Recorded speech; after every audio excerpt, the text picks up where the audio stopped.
is Nova and I'm a visual artist. I tend to create large art installations, whether they're part of schools or in communities, and I create these with other people. So without other people, art can't be created for me because I just love working with others. Today we're going to be looking at an artist called Yinka Shonibare. Much of Yinka's work uses traditional African fabrics. Yinka remembers going to London markets and seeing these really beautiful African wax fabrics. So you'll notice that I'm wearing some African wax fabrics on my head. So I've got a headscarf, but also behind me, these are all different versions of African wax fabrics. In our workshop today, we're going to be making some wax fabrics onto paper, or I should say wax prints onto paper, and then we're going to be creating a simpler version onto fabric. So the work we're going to create today is going to be based on Yinka's artwork called Double Dutch.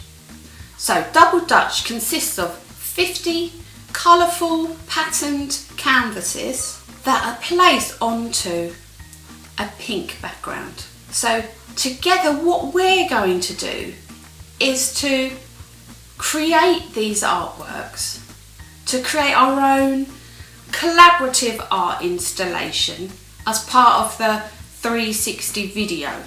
So all of those artworks that you make and you submit to art builders at home will then be put into this installation. So we will get to see inside that video and see all of our artworks together. Now this really appeals to me because I love it when my work is shown among other people's. And actually that one whole artwork is a collaborative piece that we made together.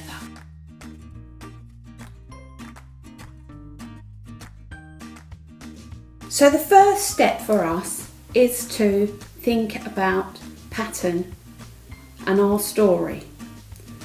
So I thought the best thing to do would be to explore patterns within our own home and our gardens. So using a piece of paper, so take a piece of paper, if you've got a clipboard that'd be brilliant. If you don't, just an ordinary piece of card will be fine. If you want to, you can use a bit of masking tape to tape it on there if you want to. And what you can do is you're going to explore your home and gardens, or if you're at school, look out for patterns. And what you're going to do is you're going to draw those on your piece of paper. I'll give you a few minutes. Off you go, and I'll see you in a second.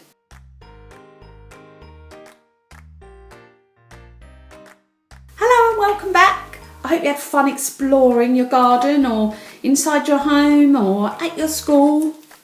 Let's see what you've created. I'll show you what I've created.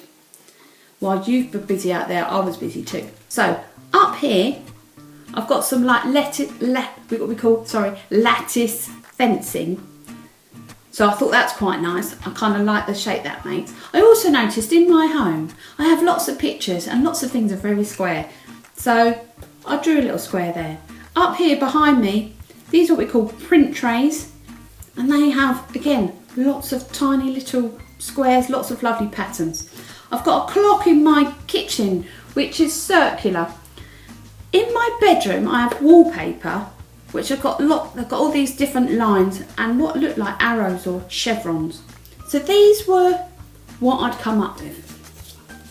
What we need to do now is think about how we can make that into a nice design.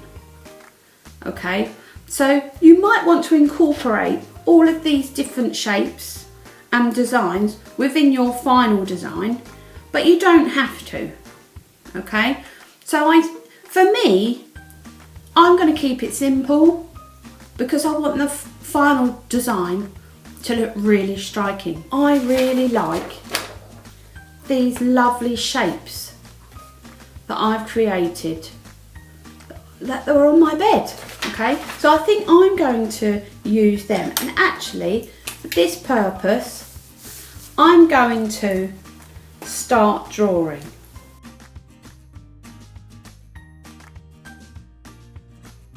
Now you're going to need a fresh piece of paper, your design in front of you, a candle or a crayon, a wax crayon. We're just going to transfer the design onto the paper. You won't be able to see it come alive on your paper yet, okay? So just be methodical in your drawing, start from one side to the next, whatever's easiest for you.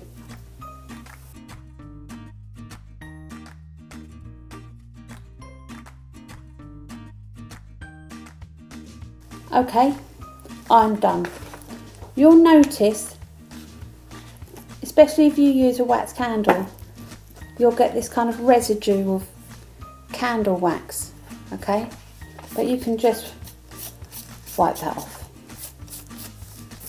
Just really gently. Okay, now what we're going to do is we're going to apply some paint. So you'll need any colour paint. You can have, I would say, up to say 4 colours of paint, acrylic paint or fabric paint, whatever you've got, any sort of paint. You're going to make it really watery, like when you're making watercolours. Can you see? Now all my colours are mixing into, so lots of water, okay? And I tend to use like a flat brush like this, just because I find it easier, that's all.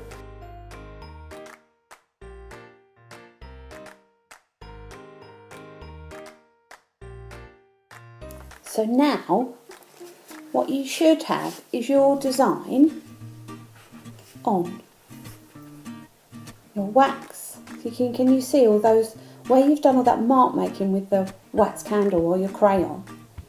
It shows through the paint.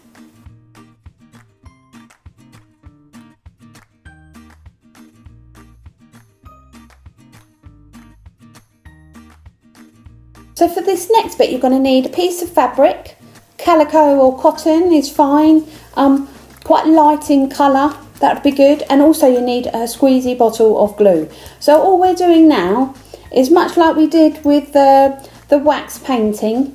We're just going to transfer our design using glue instead. So normally you'd use a melted wax. But because you might be at home or at school, you might not have access to that. So I thought, actually, let's think of something else. And we could actually make it with just some PVA glue, which hopefully you'll have at home. So what we're going to do is we're going to squeeze our glue and recreate our pattern as best we can. Okay. Quite difficult to control, but I'm sure you'll be fine. So this is all you need to do, is transfer your design like this.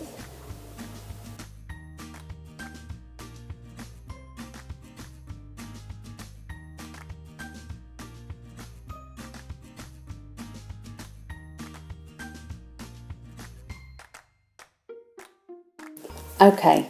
I've now transferred the design onto the fabric, but what you might notice with the glue is that you have like these little gaps, like here.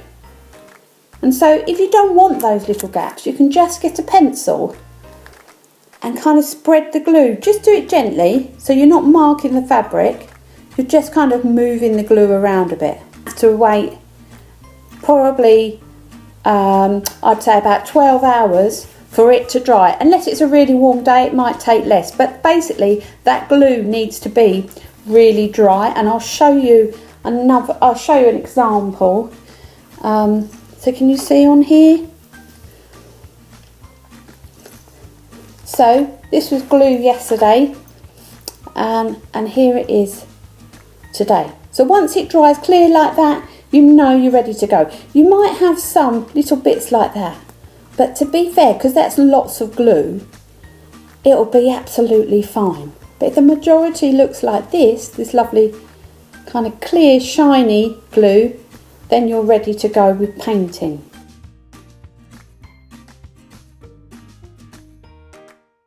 We've applied the glue, we've let it dry. So you'll see here's my example of the glue's all dried, lovely and clear. The fabric will pucker, which again is quite normal. Don't worry about that.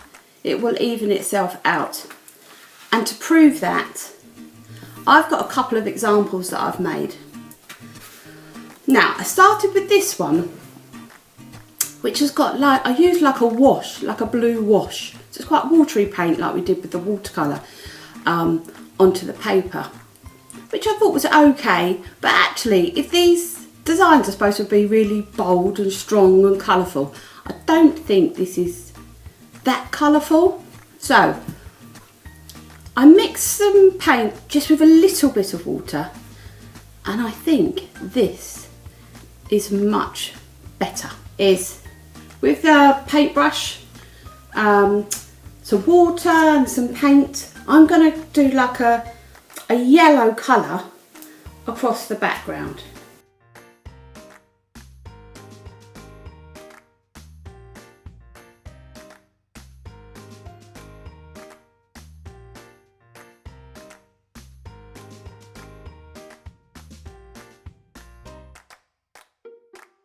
I'm not too worried the fact that the yellow isn't dried.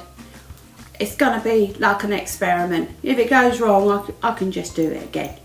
So I'm just going to apply some red.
Now you've completed your artwork, what we need to do next is just to make sure all the paint is dry.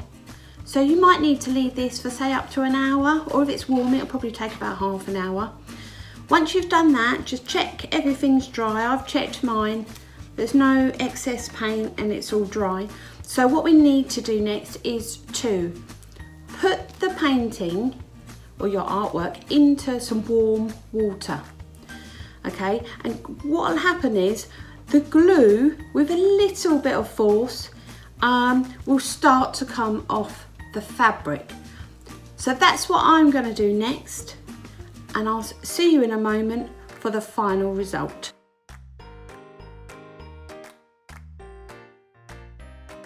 So here we have the final artwork. All the glue's been peeled off, all the warm water. I let it dry for a little bit, and then I did iron it a little bit as well, trying to just iron out all the wrinkles where I wrung it out where there was too much water in it. What I would like to really say is a massive thank you for joining me today and taking part in this workshop. I've had loads of fun. I hope you have too. Remember, you can also download the toolkit that goes alongside that. So there's some extra resources which I think you'll find really interesting and really fun to do as well. Animate Arts has a Facebook, Instagram and Twitter pages.